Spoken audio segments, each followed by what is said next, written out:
مطالبہ کرتے ہیں اس پریس کانفرنس کے ذریعے سے، آج دھرنا یہاں پر رہے گا، ہم بھی یہاں پر موجود ہیں رات تک، اور اس کے علاوہ فریش، فری اور فیئر الیکشن اناؤنس نہیں ہوتے انشاءاللہ راولپنڈی کے کارکنان اور عوام اپنی اس جد و جہد کو جاری رکھیں گے۔ ہمارے قائد عمران خان کا ایک ہی آبجیکٹو ہے کہ پاکستان کے اندر حقیقی آزادی آئے۔ یہ جو بلاول زرداری اور بلا وجہ بھٹو یہ جب دھرنے نکالا کرتا تھا اور لانگ مارچ کیا کرتا تھا، کیا اس وقت ٹریفک جیم نہیں ہوتی تھی؟ بنیادی طور پہ گریڈ 21 اور 22 کا جو سرکاری افسر ہوتا ہے وہ اسٹیبلشمنٹ ڈویژن کے ماتحت ہوتا ہے۔ میں حیران ہوں کہ جناب آپ ایک پاکستان کے سب سے پاپولر لیڈر کے اوپر دن دہاڑے ہانکے پکارے قاتلانہ حملہ کر رہے ہیں، وہ غیر اخلاقی چیز نہیں ہے۔ یہ جو تکلیف برداشت ہو رہی ہے یہ پاکستان کے فیوچر کو سنوارنے کے لیے ہے، پاکستان کے مستقبل کو سنوارنے کے لیے ہے، پاکستان کی آنے والی نسلوں کو ان غلام اور بھکاری نما ان سیاستدانوں سے جو ڈالرز اور ڈیلرز کی گود میں بیٹھ کے پاکستان کے فیوچر سے کھیل رہے ہیں۔ ہمارا مطالبہ یہ ہے کہ ایف آئی آر وہی کاٹی جائے جس کی درخواست عمران خان صاحب کی طرف سے آئی ہے۔ اس ایف آئی آر کو ہم تسلیم کرنے کو تیار نہیں ہیں، اور ابھی پارٹی کی لیڈرشپ جو طے کرے گی کہ اس کے خلاف عدالت کے اندر جانا ہے، اور جو میری اطلاع ہے کہ عدالت کے اندر ہم جا رہے ہیں اس ایف آئی آر کے خلاف کہ ہماری مرضی کے مطابق ایف آئی آر نہیں کاٹی گئی۔ دوسری چیز یہ ہے کہ پورے پاکستان میں اور خصوصاً راولپنڈی میں ہم کل سے احتجاج کر رہے ہیں، اور اس پورے احتجاج کے اندر سنگل پتہ بھی جو ہے وہ کسی کا سرکاری یا غیر سرکاری املاک کا، سرکاری یا غیر سرکاری عمارتوں کا، سرکاری یا غیر سرکاری وہیکلز کا، گاڑیوں کا، موٹر سائیکلز کا، کوئی ریڑھی والے، کوئی چھابڑی والے، کسی کا نقصان نہیں ہوا۔ کل ایک ایونٹ کو میڈیا کے اندر بڑا ہائی لائٹ کیا گیا، الیکٹرانک میڈیا میں، اور اسپیشلی جو بیگم صفدر اور آل شریف اور نون لیگ کی چھتری تلے اس وقت ہمارے 2-3 چینل بڑا ویجیلنٹ وے میں کام کر رہے ہیں، انہوں نے اس واقعے کو بڑا ہائی لائٹ کیا، اور آج پرنٹ میڈیا میں بھی کہ فیاض چوہان نے تھپڑ رسید کر دیا ہے کارکن کو جناب پٹرول چھڑکتے ہوئے۔ کاش رات کو جو یہاں پر ایک واقعہ ہوا، میں 6 بجے یہاں سے نکلا ہوں، تو اس کے بعد ایک ذہنی طور پہ ڈسٹرب شخص تھا، وہ یہاں پہ کھمبے پہ چڑھا اور چڑھ کے جناب اسے سیدھا جا کے تاروں کو ہاتھ لگایا۔ اگر یہاں پر اس کو بھی کوئی تھپڑ رسید کرنے والا ہوتا تو وہ کھمبے پہ نہ چڑھتا اور وہ جا کے تاروں کو ہاتھ نہ لگاتا۔ لیڈر کا کام، ماں باپ کا کام، بڑے بھائی کا کام اور قیادت کا کام یہی ہوتا ہے کہ بچانا اپنی ریاست کو، معاشرے کو، کارکن کو۔ تو کل اسی طریقے سے وہ پٹرول کی زد میں آنے والا کارکن تھا، اس کو تھپڑ رسید ہو گیا، اس کی جان بچ گئی۔ اگر یہاں پہ بھی اس کو تھپڑ رسید کر دیتے تو اس وقت ہسپتال میں نہ ہوتا۔ کل ہم نے سارا ہسپتال میں اس کی لک آفٹر کی ہے، میری پوری ٹیم نے، اور ابھی میں اس پریس کانفرنس کے بعد اس کی ذمہ داری کے لیے جا رہا ہوں۔ ذہنی طور پہ تھوڑا سا وہ ڈسٹرب تھا، اس نے پہلے یہاں پہ کوئی کرسیاں شرسیاں توڑنے کے بعد پھر وہ سیدھا جناب کھمبے پہ چڑھ کے اس نے سیدھا ہاتھ ڈال دیا تار پہ۔ اللہ پاک کی ذات نے اس کی جان بچا لی ہے، اور اس کا پورا علاج ایم ایس کے ساتھ میں رابطے میں ہوں، ڈی ایم ایس کے ساتھ رابطے میں ہوں، میری پوری ٹیم اور میرا بھتیجا عبید وہ رات 2 بجے تک وہاں پر جو ہے وہ پوری ڈیوٹی دیتا رہا ہے۔ ہم اس دھرنے کے اندر انشاءاللہ پوری اس چیز کو سیکیور کریں گے کہ نہ ہمارا کارکن، نہ میڈیا کے دوست، نہ عام عوام کسی کے حوالے سے بھی کسی قسم کی کوئی پرابلم کریٹ نہ ہو۔ جہاں تک کل دن سے یہ پروپیگنڈا نون لیگ کا میڈیا سیل کر رہا ہے ہمارے اس دھرنوں کے خلاف کہ عوام مشکلات میں ہے، میں حیران ہوں کہ جناب آپ ایک پاکستان کے سب سے پاپولر لیڈر کے اوپر دن دہاڑے ہانکے پکارے قاتلانہ حملہ کر رہے ہیں، وہ غیر اخلاقی چیز نہیں ہے۔ آپ کسی 75 سال کے بزرگ کی جو ہے وہ آپ ویڈیو بنا لیں، وہ کوئی غیر اخلاقی اور غیر قانونی چیز نہیں ہے۔ آپ 25 مئی کو عورتوں کے اوپر، بچوں کے اوپر، بچیوں کے اوپر ربڑ کی گولیاں اور شیل برسائیں، وہ بری بات نہیں ہے۔ آپ چادر اور چار دیواری کو ڈسٹرب کر کے گھروں میں داخل ہو کر ماں بہن بیٹیوں کی عزتوں کو اچھالیں گرفتاری کرنے کے حوالے سے اور عمران خان صاحب کی حقیقی آزادی کی تحریک سے روکنے کے لیے، وہ بری بات نہیں ہے۔ آپ میڈیا کے اوپر سینسرشپ لگائیں اور پاکستان کی 75 سال کی تاریخ کی سب سے شدید ترین،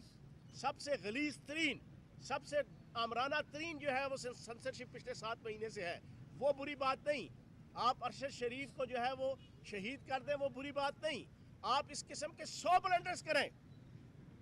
آپ پاکستان کے ایٹمی پروگرام کے خلاف امریکی پریزیڈنٹ جو ہے وہ بات کرے اور آپ کا وزیر خارجہ جو ہے وہ اس کا स्पोक्स पर्सन बन के उसको डिफेंड करें, ये बुरी बात नहीं। थोड़ी देर के लिए आवाम ने तकलीफ बर्दाश्त कर ली और हमने भी की। याद होता हम यहाँ पर साथ AC वाला कमरा बनाया होता, हम सारे कायदीन और कारकुनान वहाँ बैठे होते और आवाम तकलीफ बर्दाश्त कर रही होती। ये जो तकलीफ बर्दाश्त हो रही है ये पाकिस्तान के फ्यूचर को संवारने के लिए है, पाकिस्तान के मुस्तकबिल को संवारने के लिए है, पाकिस्तान की आने वाली नस्लों को इन गुलाम और भिखारी नमा उन सियासतदानों से जो डॉलर्स और डीलर्स की गोद में बैठ के पाकिस्तान के फ्यूचर से खेल रहे हैं, पाकिस्तान की रियासत से खेल रहे हैं, पाकिस्तान के एटमी प्रोग्राम के जो है वो फ्यूचर को जो है वो सस्पिशियस कर रहे हैं, उनके खिलाफ ये जो जिद्दोजहद है उसमें मैं भी, आप भी, आवाम को अगर कुछ थोड़ी सी तकलीफ बर्दाश्त करनी पड़ रही है तो ये एक बड़ी तकलीफ से बचने के लिए जो है ये जिद्दोजहद है। धरने दे रहे हैं क्या जो पिछले 3.5 साल जुलाई 2018 से लेके फरवरी 2022 तक ये जो बिलावल जरदारी और बिला वजह भुट्टो ये जब धरने निकाला करता था और लॉन्ग मार्च किया करता था, क्या उस वक्त ट्रैफिक जैम नहीं होती थी? जब जनाब आपकी बेगम सफदर लॉन्ग मार्च लेके निकली थी लाहौर से, क्या उस वक्त ट्रैफिक जैम नहीं होती थी? जब मौलवी फजल रहमान 2 दफ़ा यहाँ पर धरना लगा के बैठा था, क्या उससे ट्रैफिक जैम नहीं होती थी? उस वक्त तो आप वो कवरेज नहीं करते थे, उस वक्त तो जनाब इस किस्म की खबरें आप नहीं चलाया करते थे। तो जनाब जब भी आपको ये एहतजाज करते हैं मुल्क और कौम की बेहतरी के लिए करें, इंसानियत की बेहतरी के लिए करें, सोसाइटी की बेहतरी के लिए करें, तो ये छोटी मोटी मुश्किलात बर्दाश्त करनी पड़ती हैं। हम भी अगर पूरी रात यहाँ पर हमारा कारकुन बैठा रहा, सारा दिन हम यहाँ पर टायर और जनाब हर किस्म की धूप, गर्मी, सर्दी, बारिश के अंदर बैठे हैं, तो हमें पाकिस्तान को, कायद-ए-आज़म के पाकिस्तान को संवारने के लिए, इलामा इकबाल के पाकिस्तान को संवारने के लिए, चौधरी रहमत अली के पाकिस्तान को संवारने के लिए हम यहाँ पर बैठे हैं। और हमारे कायद इमरान खान का एक ही ऑब्जेक्टिव है कि पाकिस्तान के अंदर हकीकी आज़ादी आए, पाकिस्तान के अंदर कोई भी जमहूरियत को अपने पाँव की ठोकर पे ना रखे, पाकिस्तान के अंदर कोई भी आवाम के मैंडेट को, आवाम का जो मास माइंड है उसको अपनी मर्जी और मंशा के मुताबिक चलाने की और ढालने की और अपनी जूती की नोक पे रखने की कोशिश ना करे, और पाकिस्तान की आवाम को 44% महंगाई का सामना ना करना पड़े, पाकिस्तान की आवाम को अपने जोग्राफिए के हवाले से, अलर्ट रहने के हवाले से उनको तैयार किया जाए। ये है इमरान खान साहब की सोच। तो हम मुतालबा करते हैं इस प्रेस कॉन्फ्रेंस के ज़रिए से, आज धरना यहाँ पर रहेगा, हम भी यहाँ पर मौजूद हैं रात तक, और इंशाअल्लाह जब तक FIR के हवाले से हमारी पार्टी की मर्सी लीडरशिप कोई पॉलिसी नहीं दे देती और उसके अलावा फ्रेश, फ्री और फेयर इलेक्शन अनाउंस नहीं होते, इंशाअल्लाह रावलपिंडी के कारकुनान और आवाम अपनी इस जिद्दोजहद को जारी रखेंगे। और आखिरी बात, हम अपने कायद इमरान खान के इस्तकबाल के लिए जो लॉन्ग मार्च की सूरत में रावलपिंडी में दाखिल होगा, हम उसके लिए बेताब हैं और रावलपिंडी की आवाम इंशाअल्लाह भरपूर तरीके से उसका इस्तकबाल करेगी।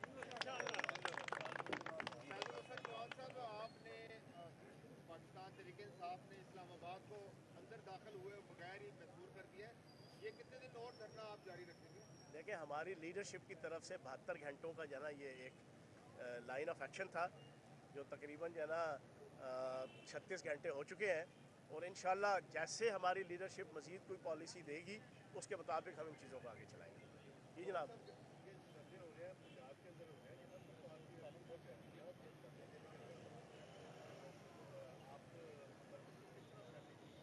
देखें, एहतजाज करना तो किसी जगह पे भी आप एहतजाज कर सकते हैं। एहतजाज का मकसद ये होता है कि आवाम की तरफ से इजहार किया जाए, रियासती इदारों को, रियासत को, अदालतों को, आलमी जना अक़वाम आलम को, पूरी दुनिया को मीडिया के ज़रिए से ये पैगाम देना कि आवाम के सेंटिमेंट्स क्या हैं, आवाम के जज्बात क्या हैं, आवाम क्या सोच रही है, आवाम क्या करने जा रही है। असल जो है वो इस एहतजाज का मकसद ये होता है। एहतजाज का मकसद ये नहीं होता कि किसी को जाके ज़बरदस्ती गले से पकड़ के उसको जनाब मरोड़ना या उसको चोक कर देना, ये चीज़ नहीं होती। तो तहरीक पाकिस्तान के अंदर भी आपने देखा है 1940 से लेकर 1947 तक 7 साल यही एहतजाजी तहरीक थी, जिसके नतीजे में जो है वो पाकिस्तान 14 अगस्त 1947 को मार्ज़ वजूद में आया था। तो ये एक एहतजाज जो है वो बुनियादी मकसद अपना इजहार राय होता है। ये बताइएगा कि पंजाब में हुकूमत आपके होने के बावजूद आपकी मर्जी के मुताबिक जो चेयरमैन इमरान खान है उनकी जो एप्लीकेशन है उस पर FIR नहीं हो रही, तो क्या समझते हैं कि ये IG की नाकामी है या जो वज़ीर-ए-आला पंजाब है उनकी नाकामी? देखिए, मैंने कल भी 2 प्रेस कॉन्फ्रेंस यहीं पे की थी, एक सुबह की थी, एक शाम को की थी, उसमें भी मैंने ये बात रखी थी, अब मैं दोबारा रख देता हूँ। बुनियादी तौर पे ग्रेड 21 और 22 का जो सरकारी अफसर होता है वो इस्टेब्लिशमेंट डिवीज़न के मातहत होता है। इस्टेब्लिशमेंट डिवीज़न जो है वो वफाक का एक अदारा है। वफाक के उस अदारे के ज़रिए से ग्रेड 21 और 22 के अफसर को वफाकी हुकूमत अपनी मर्ज़ी से प्रेशराइज़ करके जो है वो चलाती है। अब मैंने कल भी मिसाल दी थी गुलाम महमूद डोगर साहब की, जो CCPO लाहौर है, वो ग्रेड 21 के अफसर हैं, उनको जिस तरीके से सस्पेंड करना, मुअत्तल करना, प्रेशराइज़ करना वफाकी हुकूमत की तरफ से वो पिछले 2-3 महीने से कौम देख रही है। इसी तरीके से ये चीफ सेक्रेटरी और IG पंजाब, इनकी तैनाती भी वफाक की तरफ से आती है, प्रपोजल जाती है सूबे की तरफ से, लेकिन जो तैनाती होती है वो फिर वफाक की तरफ से होती है। तो वो एस्टेब्लिशमेंट डिवीज़न के ज़रिए से वफाक यहाँ पे इन्फ्लुएंस कर रहा है, जिसकी वजह से ये चीज़ें लेट हो रही हैं। चौहान साहब ये बता दें, आप लोगों ने दरख्वास्त उसी दिन दी जिस दिन ये सानिया पेश आया, उसके बाद 5 रोज़ बाद आखिरकार जो FIR कट गई रात को, लेकिन उसको आप लोग तस्लीम नहीं कर रहे। जो आप लोगों ने दरख्वास्त दी उस पर मनोअन अमल ना करने पर क्या वफाक मुलविस है या कोई तीसरी कुव्वत इसमें शामिल है, जो आपकी जो कोशिश है या आपकी जो आप एक लीगल आप जो प्रोसीडिंग्स चाहते हैं वो नहीं अमल पे आ रही? देखें, मैं ये समझता हूँ कि इस FIR को जो हमारी तरफ से दरख्वास्त गई है, ये कोई ज़रूरी नहीं होता कि आपने वो FIR कट गई तो 100% उस FIR के नतीजे में आपने सज़ावार करार दे देना होता है जिनके नाम आए होते हैं। लेकिन ये है कि अगर FIR काट दी जाती है तो उसके बाद उनको शामिल तफ्तीश किया जाता है। तो मैं ये समझता हूँ कि ये जो अगर 3 अफराद के हवाले से पसोपेश और लैतो लाल का शिकार है, वफाकी हुकूमत प्रेशराइज़ कर रही है सूबे के अफसरान को, हम ये नहीं कहते कि उनको फ़ौरन जनाब आप गिरफ़्तार करके उनको फांसी के फंदे पर लटका दें। हम ये कह रहे हैं कि उनको शामिल तफ्तीश किया जाए, उनसे इन्वेस्टिगेशन की जाए। अगर वो गिल्टी नहीं होंगे तो ठीक है, अगर वो गिल्टी होंगे तो मामलात को आगे चलाया जाए। लेकिन वफाकी हुकूमत इस पे भी नहीं आ रही, तो पीछे से प्रेशर है उनके ऊपर जो है, ठीक है।